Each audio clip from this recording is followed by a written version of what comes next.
Hello students.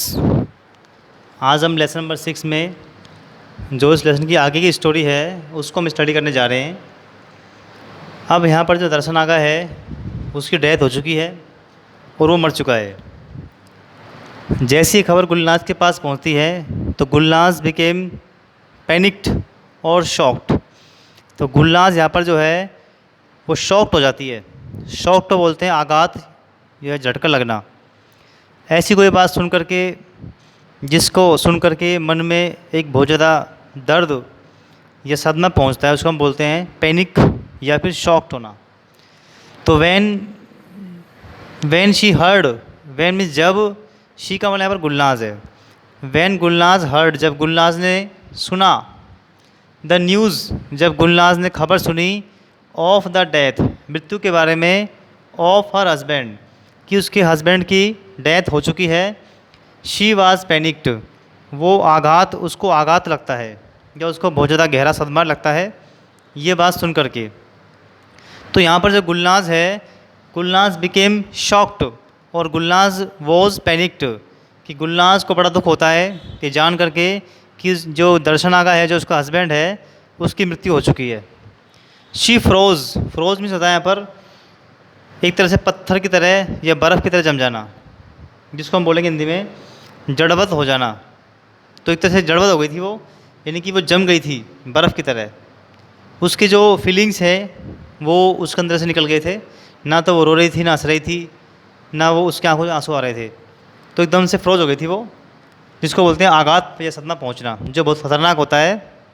जब किसी की डेथ होती है, किसी की बहुत ज़्यादा नज़दीकी जो होता है, उसका डियर होता है, उसकी खबर सुन करके उसको शौक होता है। उस समय अगर उसकी आंखों से आंसू नहीं आए या वो नहीं रोए तो वो इंसान कोमा के अंदर भी जा सकता है। तो वो कंडीशन उसके लिए बहुत ज़्यादा खतरनाक होती है, इसलिए रोना बहुत जरूरी होता है। तो गुलनाज यहाँ पर जो है फ्रोज हो जाती है। शी थॉट, उसने सोचा, how she could be able to feed, how she could, कि वो किस तरीके से खाना खिला पाएगी। How she could be able to feed होता है खिलाना, कि वो खाना कैसे खिलाएगी। हर टू सन्स, अपने दो बेटों को, ओनली थ्रू वॉशिंग क्लोथ्स, केवल कपड़े धो करके, केवल कपड़े धो करके। ओनली मीन्स मात्र या केवल, थ्रू वॉशिंग क्लोथ्स, कपड़ों को धो करके, उनको साफ करके। 2 और 3 टाइम्स, 2 या 3 बार, टाइम्स को बोलते हैं बार। 2 और 3 टाइम्स, 2 या 3 बार ए वीक, सप्ताह में। कि गुलनाज को यहाँ पर सप्ताह में 2 या 3 दिन काम मिलता है कपड़े वॉश करने का। तो सप्ताह में अगर 2 या 3 दिन उसको काम मिलता है, उससे कुछ नहीं होने वाला है उसके बच्चों के लिए, उसके लिए, क्योंकि बहुत उसमें कम उसको इनकम होगी यहाँ से, और अपने बच्चों को क्या है वो ढंग से खाना भी नहीं खिला पाएगी 2 वक्त का। तो गुलनाज के लिए बहुत ज़्यादा बुरी खबर थी ये, उसके लिए इतनी बेकार खबर थी ये, जब उसको मालूम चलता है। और गुलनाज यहाँ पर बहुत ज़्यादा पैनिक और शॉक हो जाती है। The food came from the white house. अब देखो यहाँ पर क्या है, वहाँ पर एक परंपरा है, रिवाज है कि जिस घर में डेथ हो जाती है उस घर में जो भोजन है, जो खाना है, वो पड़ोस से आता है। कहाँ से आता है वो खाना पड़ोस से आता है, यानी जो पड़ोसी है वो खाना भेजते हैं। तो द नेबर्स सेंड फूड 2 और 3 days वेयर या in this house, in which house the death has अक्ट, कि जिस घर में डेथ हुई है उस घर में 2 या 3 दिन जो नेबर्स है वो खाना भेजते हैं। ये एक ट्रेडिशन थी, यहाँ पर एक परंपरा थी, इट वॉज अ ट्रेडिशन, एक परंपरा थी ये। तो the food came from the white house. देखो फर्स्ट डे दर्शन आगे मरने पर जो पहले दिन भोजन आया था वो आया था वाइट हाउस से। तो वाइट हाउस का जो आदमी, पर्सन है यहाँ पर रहने वाला जो आदमी है, वो बड़ा ही अमीर आदमी है। वो एक बड़ा मर्चेंट है, व्यापारी है, जिसके पास अच्छी इनकम है और अच्छे पैसे कमाता है वो। तो पहला भोजन ऐसा आया था और वो भोजन बड़ा स्वादिष्ट था, बहुत डिलीशियस था। The food came from the white house, कि पहला दिन जो था उसकी डेथ का, उस दिन जो भोजन आया था वो वाइट हाउस से आया था। तो आफ्टर द डेथ ऑफ दर्शन आगा, दर्शन आगा की मृत्यु के बाद में food came from the white house, कि भोजन कहाँ से आया था, वाइट हाउस से आया था। When Gulnaz and her sons saw the food, जब गुलनाज ने और उसके बेटों ने भोजन को देखा। After lifting the cover from the tray, after lifting को बोलते हैं हटाते हुए। हटाते हुए किसको? कवर को।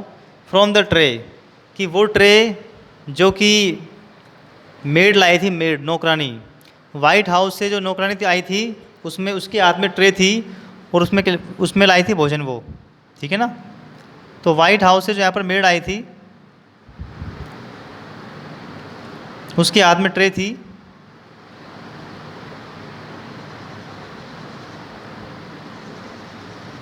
उस ट्रे में लाई थी भोजन वो। जी बना रहा हूँ मैं वेट को।